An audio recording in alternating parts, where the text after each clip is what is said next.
Bismillahirrahmanirrahim. Alhamdulillahi Rabbil Alamin. Wassalatu wassalamu ala Rasulillahil Amin, Nabiyyina Muhammad wa ala alihi wa sahbihi ajma'in. Amma ba'd. Alhamdulillah, syukur kepada Allah Subhanahu wa ta'ala, kita telah pun memulakan amalan umrah kita. Kita telah pun memulakan amalan umrah kita dengan niat ihram. Niat ihram bermakna kita niat untuk tidak melakukan perkara-perkara yang dilarang dalam masa kita mengerjakan ibadah umrah, termasuk perkara-perkara yang diharuskan pada ketika-ketika sebelum kita ihram, sebelum kita niat ihram. Dan apatah lagi dengan perkara-perkara yang sememangnya diharamkan terhadap kita melakukannya, seperti mana amalan mengupat, caci maki dan sebagainya, memang tidak dibenar dan dilarang sama sekali dalam ajaran Islam. Jadi apabila kita niat ihram, bermakna kita tambah lagi dengan beberapa perkara yang seperti mana amalan mencabut bulu-bulu badan ataupun menggaru badan-badan kita sehingga tercabut bulu-bulu badan kita, daripada rambutnya, bulu ramanya dan macam-macam lagi. Dan ini termasuk di antara pantang larang yang dibolehkan pada ketika sebelum kita niat ihram. Tetapi setelah kita niat ihram, kita tidak dibenarkan sehinggalah ihram kita selesai. Suka saya sebutkan ataupun ingatkan diri saya dan juga para jemaah sekalian, apa yang telah kita sebutkan tadi. Apabila kita niat ihram, kita kaitkan dengan apa-apa halangan yang jika berlaku maka akan tahallul, akan menjadi halal kepada kita daripada pantang larang sebagaimana yang telah kita sebutkan tadi. Dan ini salah satu cara bagaimana kita boleh berihram.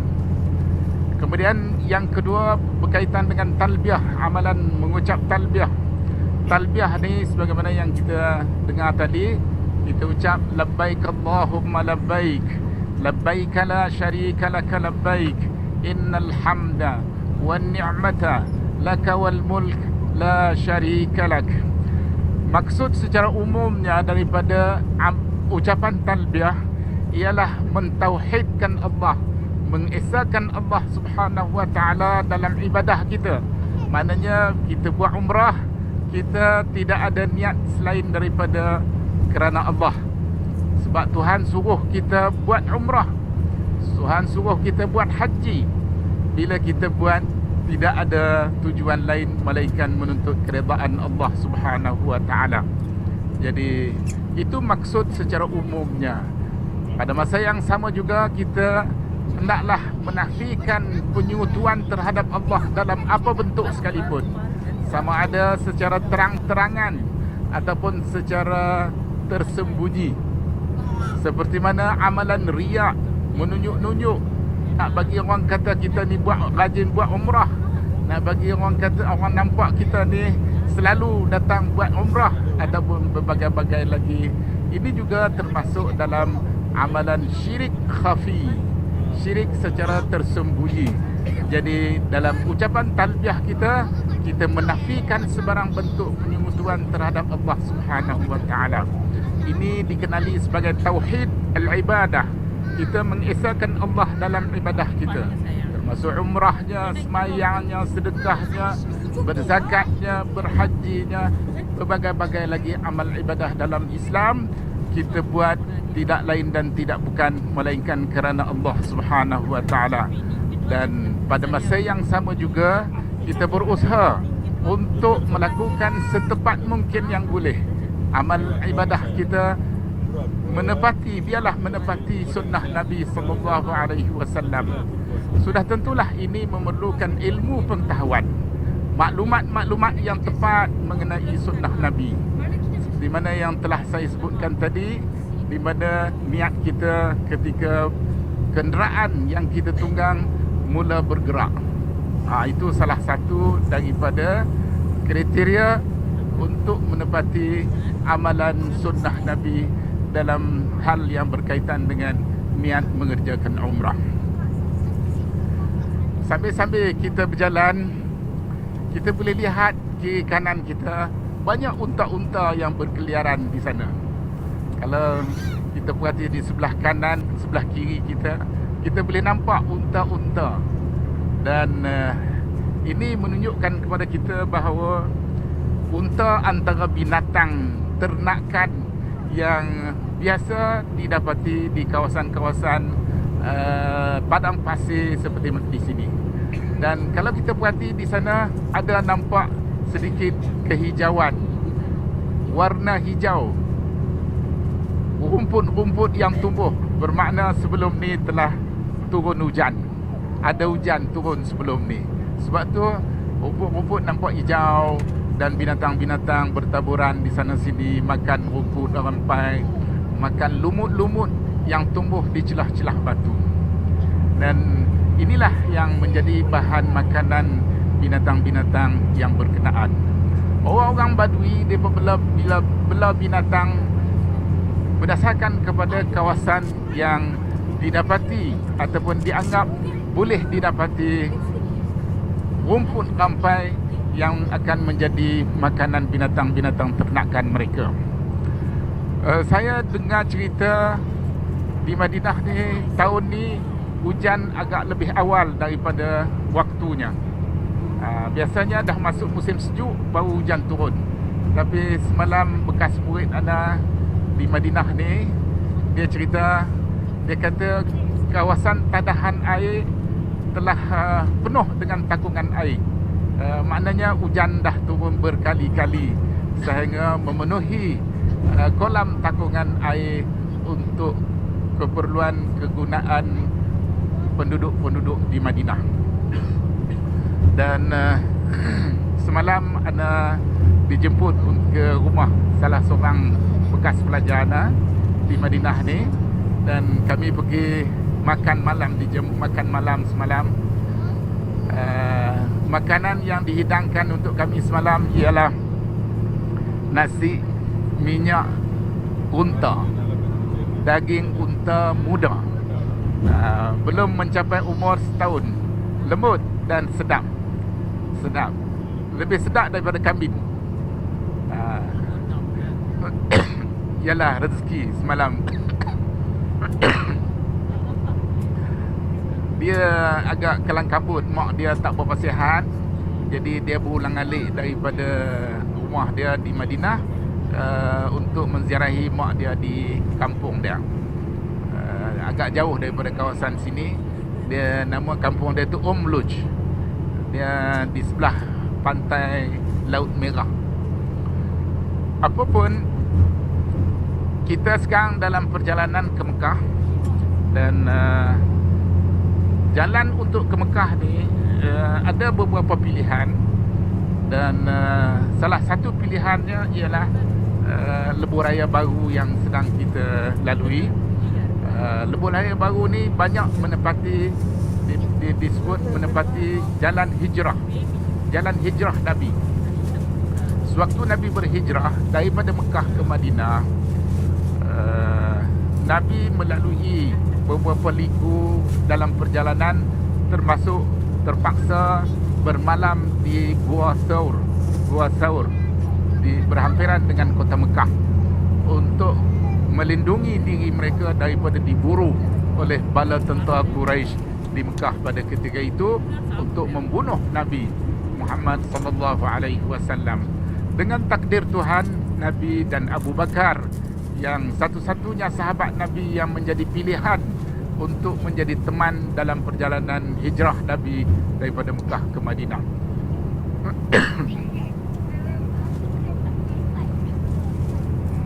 Hijrah Nabi daripada Mekah ke Madinah mengambil masa yang agak panjang, 15 hari 15 malam perjalanan.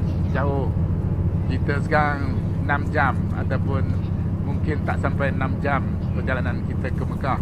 Tapi kita boleh bayangkan bagaimana Nabi menghadapi kesusahan, kepayahan semata-mata menjunjung perintah Allah. Allah perintah supaya berhijrah daripada Mekah ke Madinah, dan kebetulan ditakdirkan penunjuk jalan sewaktu Nabi berhijrah adalah salah seorang daripada orang musyrik Mekah. Nama dia Abdullah ibn Uraiqid. Kami belajar dulu, guru-guru kami sebut Ibn Uraiqiti. Itu penunjuk jalan. Dia tak Islam pada ketika tu. Dia belum Islam. Jadi kata dia, semasa dalam perjalanan tu dia hanya mengambil upah ataupun diberi upah sebagai ganjaran untuk Nabi datang ke Madinah, kerana Nabi belum pernah datang ke Madinah. Itulah kali pertama dia datang ke Madinah. Dan sewaktu Nabi balik semula ke Mekah untuk membuka kota Mekah, Nabi melalui satu kawasan dipanggil Abwa. Dan jalan lebuh raya baru ni tak lalu kot tu. Kalau lebuh raya yang lama dulu memang dia akan melalui kawasan yang dinamakan Abwa. Sebab itulah orang-orang Mekah, mereka percaya di kawasan laluan orang Madinah datang ke Mekah, mereka akan melalui Abwa. Abwa ni kawasan banyak penyakit. Jarang yang terselamat bila lalu ke kawasan yang berkenaan. Dan bila datang ke Mekah, Nabi menunaikan ibadah umrah di Mekah. Dan seperti mana biasa, umrah Nabi juga melalui rukun-rukun umrah dia. Bermula dengan niat, kemudian tawaf di keliling Kaabah, kemudian sa'i di antara Safa dan Marwah. Sewaktu sa'i di antara Safa dan Marwah, Nabi mengarahkan para sahabatnya supaya beristibak, maknanya buka bau kanan. Bila kita sampai di sana nanti tempat sa'i, kita boleh lihat ada lampu hijau di sebelah atas, di dinding, di lantai yang di atas kepala kita berjalan tempat sa'i nanti. Dia ada lampu hijau, 2 lampu hijau. Antara lampu-lampu hijau yang berkenaan, disunatkan kita berlari-lari anak. Berlari anak maknanya lari secara perlahan-lahan. Ini hanya disunatkan pada kaum lelaki sahaja. Kaum wanita tidak disunatkan. Jangan pula bila pakcik-pakcik ni berlari, makcik-makcik pun nak lari sama. Tak boleh. Dan itulah dia cara bagaimana Rasulullah SAW menunaikan ibadah umrah. Begitu juga semasa dalam tawaf 3 keliling yang pertama, disunatkan berlari-lari anak. Kalau boleh. Kalau tak boleh, tak payahlah kita berlari-lari anak. Tapi kalau boleh, elok dilakukan, kerana mengikut sunnah Nabi sebagaimana yang pernah Nabi lakukan pada ketika-ketika yang berkenaan. Di sebalik amalan sedemikian, semata-mata mencontohi perintah Allah Subhanahu Wa Taala dan ikut sunnah Nabi. Bermakna model ibadah dalam soal umrah, dalam soal haji, kita hendaklah menjadi ikutan Nabi Muhammad SAW dari awal hingga ke akhirnya, sekadar mana yang termampu bagi kita untuk memenuhi apa yang dikehendaki sebagai menjadi ikutan Nabi SAW. Dan itu dari segi amalan zahir yang boleh dilihat, yang boleh dirasai oleh mereka-mereka yang melaksanakan, ataupun kita dapat melihat rakan-rakan kita, sahabat-sahabat kita menunaikan ibadah-ibadah yang berkenaan. Tetapi ada satu lagi perkara yang tak kurang pentingnya, di mana hubungan kita dengan Allah Subhanahu Wa Taala. Senantiasa kita tunduk dan patuh mentaati perintah Allah demi untuk mendapatkan keredaan Allah Subhanahu wa taala di dunia maupun di akhirat kelak. Di dunia kita nak hidup bahagia sebagai seorang Muslim. Kita nak hidup bahagia sebagai sebuah masyarakat Islam yang baik, yang senantiasa mematuhi perintah-perintah Allah dalam amalan hidup seharian kita di mana saja kita berada di permukaan bumi ini. Pada masa yang sama, kita juga percaya dan yakin di sebalik amalan yang kita lakukan ialah untuk mendapatkan ganjaran yang dijanjikan oleh Allah Subhanahu wa taala kepada kita di akhirat nanti. Kita yakin walaupun kita tak pernah pergi ke alam akhirat, mereka-mereka yang telah pergi ke alam akhirat meninggalkan kita di dunia ini, mereka telah pun mendapati sebagaimana Nabi pernah menceritakan kepada para sahabat dia dan kepada kita umat dia sebenarnya, di mana ada di kalangan para musyrikin Mekah dalam peperangan Badar, mereka tewas, mereka gugur mati di medan peperangan Badar. Jasad-jasad mereka telah dikumpul dan dicampak ke dalam satu kawasan yang pada satu ketika Nabi telah menyeru mereka. Apakah kamu telah mendapat apa yang telah dijanjikan oleh Allah kepada kamu? Apakah kamu telah pun merasai janji balasan buruk terhadap kamu kerana kamu menentang Allah dan Rasulnya, kerana kamu tidak beriman, kamu menjadi kufur terhadap Allah dan Rasulnya? Nabi menyeru berkali-kali kepada golongan yang datang daripada Mekah semata-mata untuk memerangi Allah dan Rasul di medan peperangan Badar. Bermakna kita ada dijanji balasan di sebalik amalan yang kita lakukan. Kita taat kepada Allah dan Rasul dijanjikan dengan balasan yang baik. Kita tidak taat kepada Allah dan Rasul, kita dijanjikan dengan balasan buruk. Dan balasan buruk Allah saja yang maha mengetahui di akhirat kelak. Dan sebelum tibanya alam akhirat, di alam barzakh, setelah kita mati dan dikebumikan, kita akan melalui apa yang dikenali sebagai alam barzakh, mukaddimah kepada alam akhirat yang terakhir nanti untuk semua makhluk ciptaan Allah sejak dunia ini wujud sehinggalah berakhirnya alam dunia ini berpindah ke alam akhirat. Bagi mereka-mereka yang telah meninggal dunia dan sebelum tibanya alam akhirat untuk semua makhluk Tuhan, kita akan melalui satu tempoh masa yang dikenali sebagai alam barzakh.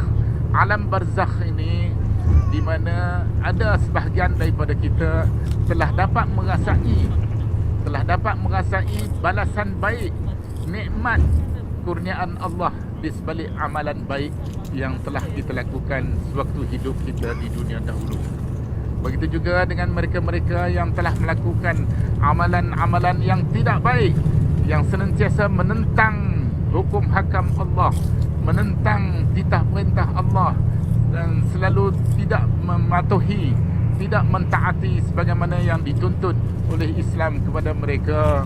Mereka akan berhadapan dengan balasan buruk di alam barzakh lagi sebelum alam akhirat.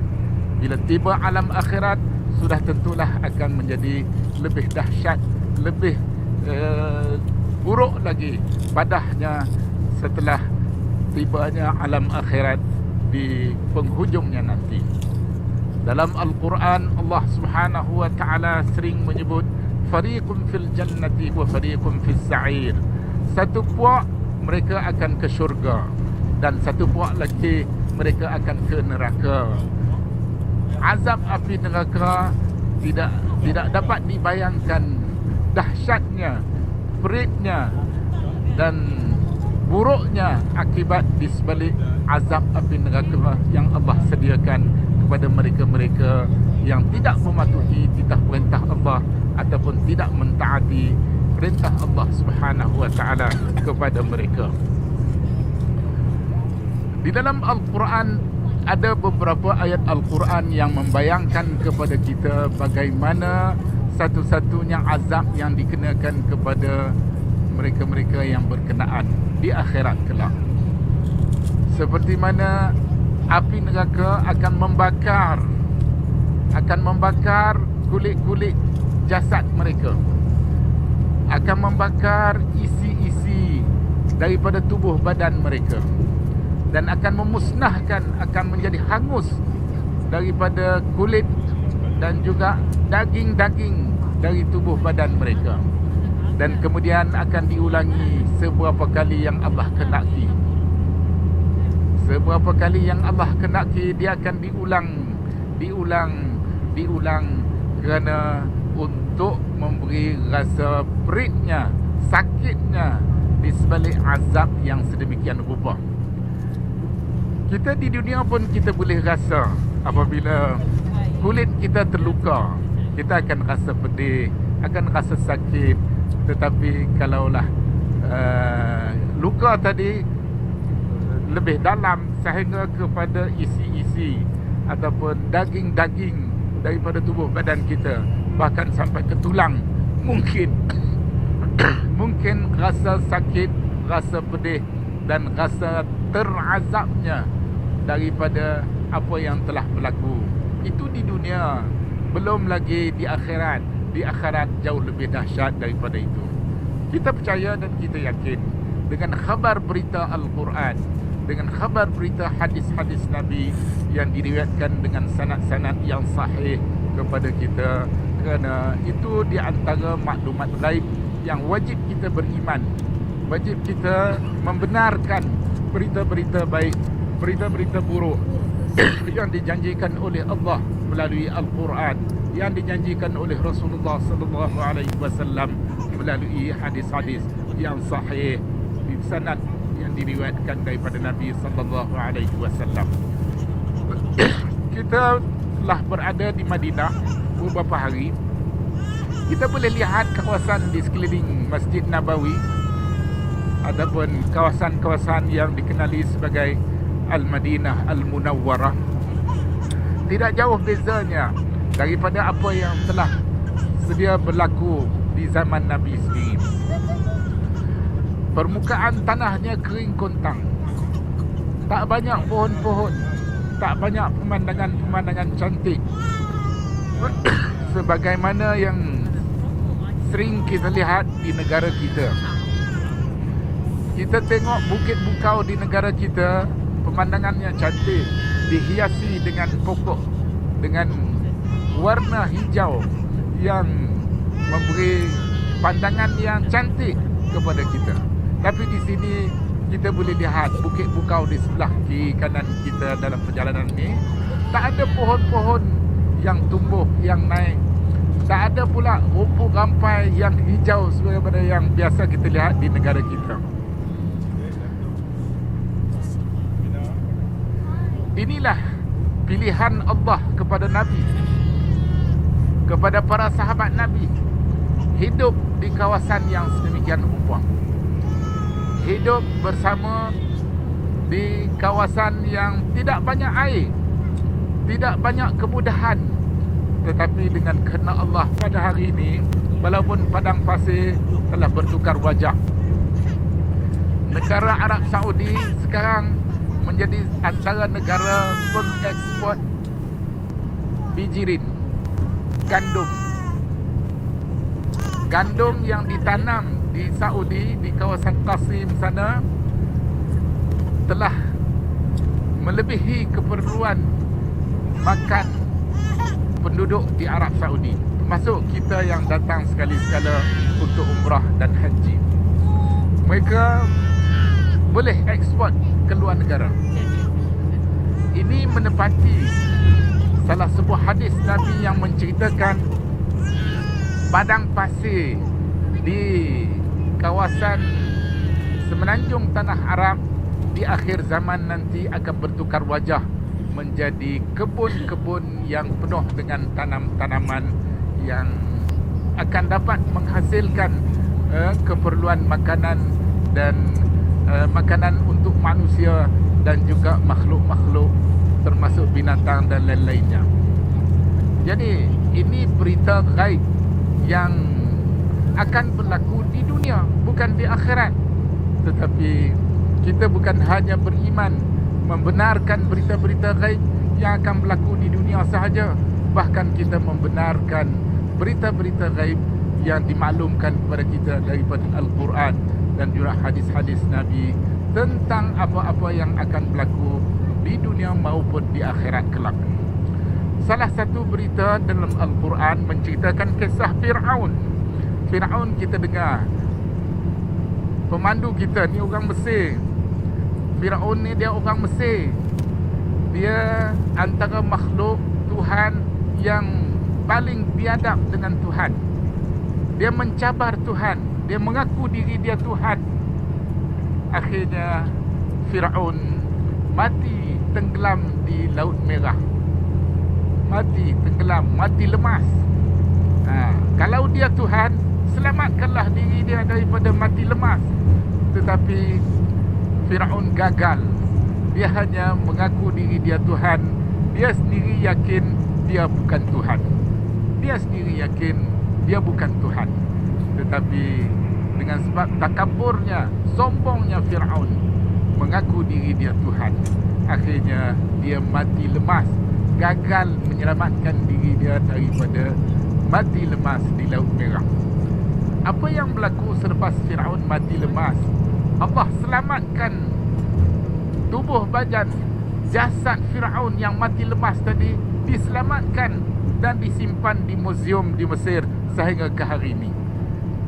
Bukan dia seorang, banyak Fir'aun lain di Mesir yang disimpan dalam muzium di Mesir. Siapa-siapa pun boleh datang di Mesir dan melihat serta mengambil iktibar, pengajaran di sebalik apa yang Allah kisahkan mereka sewaktu mereka hidup di dunia dahulu.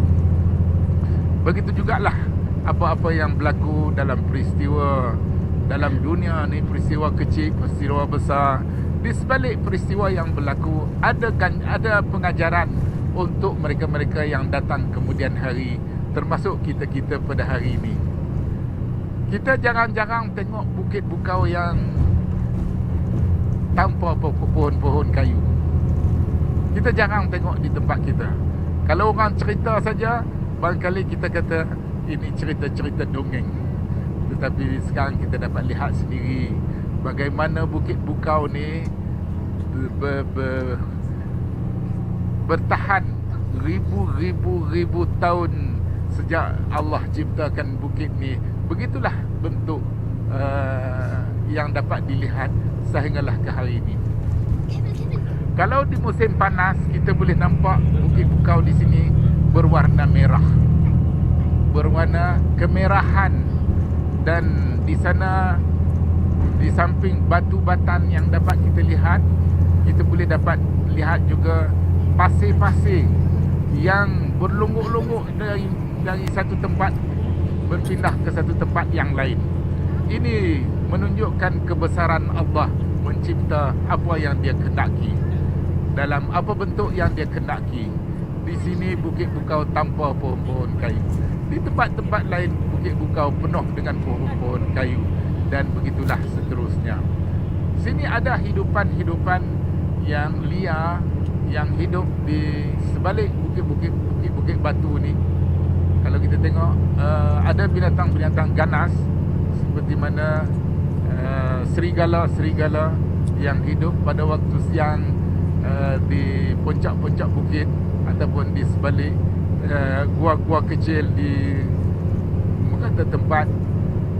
Tetapi pada waktu malam mereka mengganas, mencari mangsa, dan berbagai-bagai lagi pernah diceritakan berlaku di sana sini, bahkan di jalan-jalan daripada Mekah ke Madinah.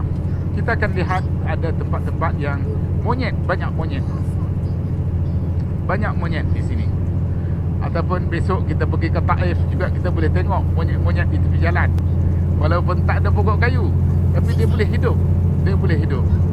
Itulah maknanya kebesaran Allah itu ternyata, kehebatan, kekuasaan Allah ternyata di mana-mana saja.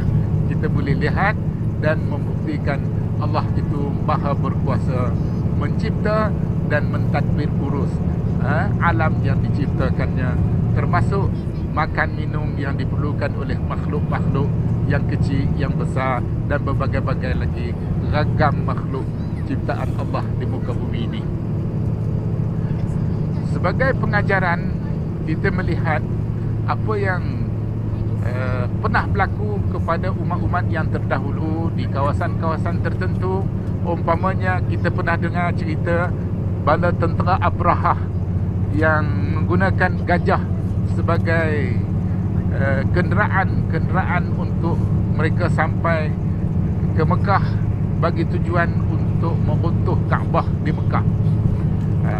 Nanti besok ataupun hari Rabu barangkali, tadi kita dengar ustaz kita beritahu kita akan dibawa ziarah kawasan-kawasan yang berhampiran dengan Mekah ataupun pinggir-pinggir Mekah.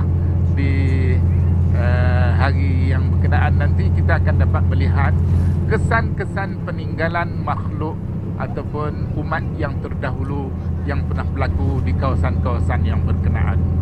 Mengambil sempena berlakunya perkara-perkara yang mengerikan, yang menakutkan, seperti mana bala tentera Abrahah dihujani dengan batu-batu daripada api neraka. Kita sering baca surah Al-Fil dalam Al-Quran. Alam tara kaifa fa'ala rabbuka bi ashabil fil. Tidakkah kamu melihat apa yang telah Allah perlakukan kepada tentera-tentera gajah yang datang daripada Habsyah untuk meruntuh Kaabah? Mereka telah dimusnahkan melalui batu-batan daripada api neraka. Tarmihim bihijaratin min sijil faja'alahum ka'asfin ma'kul.